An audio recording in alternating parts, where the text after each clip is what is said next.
Look at her. Just look at her. Standing at that podium in San Francisco, cameras flashing from every angle, reporters packed into the room, and the entire basketball world waiting for one thing: a headline. Everyone expected Caitlin Clark to say something controversial, something that would pour gasoline on a rivalry that had already dominated social media all week. Instead, she gave a simple answer. "I leave it on the court." That was it. No insults, no drama, no passive-aggressive comments, no attempts to win a social media battle. Just a competitor making it clear that her focus was basketball and nothing else. Welcome back to Street Hoops. I'm Dre Fiber, and tonight we're breaking down every layer of this story. The rivalry, the trash talk, the viral reactions, the press conference, the Brandon Payne connection, and why this Fever Valkyries rematch became one of the most talked about games of the season. But to understand what happened in San Francisco, we have to go back to where this all started.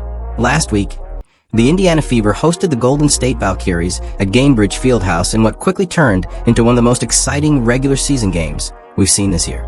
Caitlin Clark was returning after missing the previous game with a back issue. There were questions about how she'd look, whether she'd be limited, and if she would need time to get back into rhythm. She answered every one of those questions immediately. Clark finished with 22 points, 9 assists, and 4 three-pointers, as Indiana secured a 90-82 victory. But the most important moment wasn't found anywhere on the stat sheet. It happened midway through the third quarter. Clark came off a high screen, dribbled into space, and launched a three from near the logo.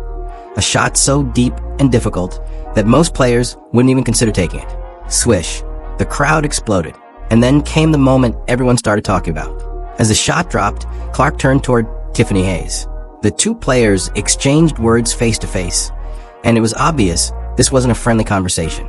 Cameras caught the interaction, social media grabbed the clip, and within hours the video was everywhere. Suddenly, fans were analyzing every frame. Lip readers claimed to know exactly what was said. Debate shows picked it apart. Basketball accounts reposted it nonstop. What had started as an incredible highlight was now becoming something much bigger. At that point, though, it was still basketball. Competitive players talk. Rivals challenge each other. Emotions run high. And if there's one thing we've learned about Caitlin Clark, it's that she's never backed down from competition. Caitlin Clark plays with passion. She plays with emotion. She plays with intensity. And she has never apologized for competing at the highest level every time she steps on the floor. For a few hours after that Fever Valkyries matchup, the story was exactly what it should have been. A thrilling regular season game. A statement performance from Clark. And the early stages of what looked like a legitimate rivalry between two franchises that clearly weren't afraid to challenge each other. That was the headline. And honestly, it was a great one. But then the conversation took a completely different turn. What happened after the final buzzer is what transformed a basketball story into a week-long controversy that spread across sports media and dominated online discussion. Let's talk about Tiffany Hayes. Before she even sat down for her post-game press conference, microphones were already picking up comments. In a moment that quickly gained attention, Hayes appeared frustrated with the officiating and suggested that Clark was being treated differently by referees. Now, competitive athletes say emotional things after tough losses. That's nothing new. When you spend 40 minutes battling, adrenaline is still pumping and emotions are running high. Most people can understand why a player might be frustrated in that moment, even if they disagree with the opinion being expressed. Normally, those comments fade away. The game ends. Everyone cools down. The next news cycle begins. But that's not what happened here. Instead of letting the conversation die naturally, the situation followed everyone onto social media. As fans debated the game online, Hayes began interacting with posts and comments connected to the controversy. She liked certain reactions, responded to discussions, and continued engaging with a topic that was already generating significant attention. The result? What could have disappeared within 24 hours suddenly gained a second life. And then things escalated even further. One particular fan comment sparked immediate backlash. The post contained language that many people interpreted as referencing physical retaliation against a player. While the wording itself was indirect, the context surrounding the discussion made people take notice. When Hayes responded with a laughing emoji and a brief comment of agreement, criticism exploded almost instantly. That reaction became the center of the story. Suddenly, the conversation wasn't about three-pointers, assists, or rivalry games anymore. It was about judgment. It was about professionalism. And it was about whether a public figure should engage with comments that can be interpreted in ways many fans find inappropriate or irresponsible. The response was swift. Sports shows discussed it. Basketball analysts weighed in. Fans from every corner of the league shared their opinions. And what made the reaction so notable was that it wasn't limited to supporters of one team. Indiana Fever fans were upset. Neutral basketball fans were concerned. Even people with no strong opinion about Clark or the Fever found themselves debating whether the situation had crossed a line. What started as competitive trash talk between two athletes had suddenly become one of the biggest off-court stories of the entire week. Here's where the story took another turn. In today's sports world, every post, every comment, and every interaction gets examined under a microscope. The moment a player's name becomes attached to a controversial discussion, people start drawing conclusions, fair or unfair. That's exactly what happened after the Fever Valkyries matchup. Fans flooded social media. Screenshots spread everywhere. The basketball pages, podcasts, and sports shows all jumped into the conversation. Suddenly, what began as an on-court exchange became one of the most talked-about stories in the league. And that's why the reaction caught so much attention. Tiffany Hayes is not a rookie. She's a veteran who understands how quickly narratives can take off in the modern media landscape. She knows that when anything involving Caitlin Clark trends online, the spotlight becomes enormous. Whether people agreed with the reactions or not, the conversation was already everywhere. But what makes this story especially interesting is what happened next. As the week moved forward, anticipation for the rematch continued to grow. Every sports show seemed to have an opinion. Fans picked sides. Social media debates became nonstop. By the time Thursday's game in San Francisco arrived, the rematch felt much bigger than a regular season contest. Then came Hayes' pregame comments. Speaking to reporters, she described the original interaction as normal competitive banter, saying it was simply two players exchanging words after a big play and that it should have ended there. And to be fair, trash talk has always been part of basketball. Competitors talk. Emotions run high. Big moments create reactions. That's true at every level of the sport. But by that point, the discussion had already taken on a life of its own.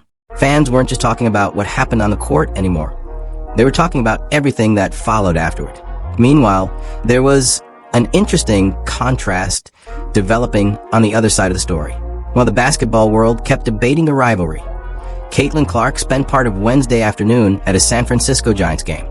The Fever had finished an early practice, and Clark headed over to Oracle Park before the rematch. She talked about enjoying the city, taking the atmosphere, and appreciating one of baseball's most famous stadiums. Photos showed her sitting near the field, relaxing under the California sunshine with the bay in the background. It was a small detail, but fans noticed it. Because while social media continued to dissect every angle of the rivalry, Clark appeared focused on something much simpler, preparing for the next game. And that's what made Thursday night's matchup so compelling. Both teams understood the attention surrounding the rematch. The fans understood it. The media definitely understood it. What started as a single moment during a regular season game had evolved into one of the biggest storylines in the league. Now there was only one question left. When the ball finally went up at Chase Center, who would let their game do the talking? Because after an entire week of headlines, debates, and speculation, the next chapter wouldn't be written on social media. It would be written on the court. But here's what I think most people completely missed about this entire Caitlin Clark-Tiffany Hayes storyline. While everyone was focused on the rivalry, the social media reactions, and the rematch hype, there was another conversation happening that might actually tell us more about Caitlin Clark's future than any trash talk exchange ever could. And it started with one name, Brandon Payne. Now, if you're a serious basketball fan, that name should immediately grab your attention, because Brandon Payne isn't just another trainer. He's the longtime skills coach who helped develop the game of Stephen Curry, arguably the most influential shooter basketball has ever seen. For years, Payne has built a reputation as one of the sharpest minds in player development. His philosophy isn't simply about working harder. It's about working smarter. It's about creating game speed situations, sharpening decision-making, and training athletes to process information under pressure the same way they would during an actual game. That's what makes this connection so fascinating. During her pre-game media session, Clark talked openly about working with Payne and why she wanted that opportunity. She explained that after an injury-affected 2025 season, she was searching for new ways to improve her game, not just physically, mentally, strategically. She wasn't looking for more shots in an empty gym. She was looking for a different way to think about basketball. And that mindset tells you everything you need to know about why she's becoming such a dangerous player. Think about it. Many athletes reach elite status and become comfortable. Clark appears to be doing the exact opposite. She's already one of the biggest stars in basketball. She's already broken records. She's already transformed the visibility of the women's game.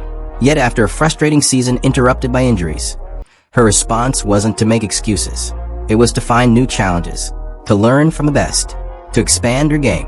And now we're seeing the results. Her scoring numbers have climbed. Her playmaking remains elite. Her confidence looks stronger than ever.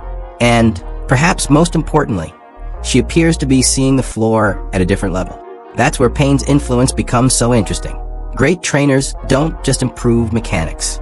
They improve habits, decision-making, preparation, consistency, the details that separate very good players from truly special ones. Reports and interviews about Payne's work often emphasize his focus on repetition, discipline, and developing confidence through preparation. The goal isn't simply making difficult shots. The goal is making difficult shots feel routine. And if you've watched Clark lately, that's exactly what it looks like. The deep threes, the quick decisions, the ability to stay aggressive even after mistakes. None of it feels accidental. It feels intentional. It feels trained, which is why I think this story deserves much more attention than it's getting. Because this isn't just a headline about a star player working with a famous coach. It's a glimpse into how elite athletes evolve. The most dangerous players are rarely the ones who think they've arrived. They're the ones who keep searching for another level, another skill, another advantage, another way to improve. That's what makes Clark's approach so intriguing right now. While much of the basketball world was focused on rivalries and storylines, she was talking about growth, development, and preparation. And those things tend to matter long after social media debates disappear. So when people ask why Caitlin Clark looks different this season, why she seems more confident, more efficient, and more in control, the answer may be bigger than any single game. It may come down to a player who was already great deciding she still wasn't satisfied. And that mentality is often what turns stars into legends. Now let's talk about the rematch itself. Because despite all the build-up, all the headlines, and all the anticipation, the Indiana Fever ultimately walked away with a heartbreaking 90-88 loss. And I'm not going to lie, that one still stings. Caitlin Clark finished the night with 16 points and 6 assists. It wasn't her most efficient performance, shooting just 3 of 12 from the field. But the stat line only tells part of the story. The atmosphere inside Chase Center was intense from the opening tip. Every time Clark touched the basketball, the crowd let her hear it. The boos were loud, relentless, and impossible to ignore. That's the kind of environment that reveals a lot about a player. It's easy to perform when the crowd loves you. It's much harder when thousands of people are rooting against every move you make. But even with the pressure, the noise, and the constant attention, Clark still managed to accomplish something historic. During the game, she became the fastest player in league history to reach 500 career assists. Think about that for a second. A major career milestone, a record previously held by one of the greatest point guards ever. And she achieved it in dramatically fewer games. She made history in a hostile arena with fans booing her name. That's not just talent, that's composure. Now yes, the ending was frustrating. A few costly turnovers opened the door late. Golden State capitalized. Indiana had opportunities but couldn't quite close the gap when it mattered most. And by the final buzzer, the Fever were left wondering what might have been. I've already shared my thoughts on some of the late game execution and coaching decisions, so I'm not going to revisit all of that here. Because honestly, I think there's a bigger takeaway from this game. The final score wasn't the most important part of the story. The most interesting part was how Clark handled the entire week leading up to it. She walked into a difficult road environment after days of non-stop conversations surrounding rivalries, competitive moments, and social media debates. Reporters repeatedly asked her about tension, about drama, about whether things would escalate. Everyone wanted a headline. Everyone wanted a viral quote. Everyone wanted more fuel for the story. Instead, Clark stayed consistent. She described it as competition. She emphasized that basketball is emotional, and she kept bringing the focus back to the game itself. Then she stepped onto the court and added another record to her growing resume. That's why I think this week says more about her approach than any social media discussion ever could. While everyone else was debating the storyline, she seemed focused on preparation, basketball, and the next challenge in front of her. Whether you're a fan or a critic, that's difficult to ignore. Because the best players understand something important. Attention comes and goes. Controversies fade. Headlines change. But performance is what lasts. And in a week filled with distractions, Caitlin Clark's response was simple. Show up, compete, and let the basketball speak for itself.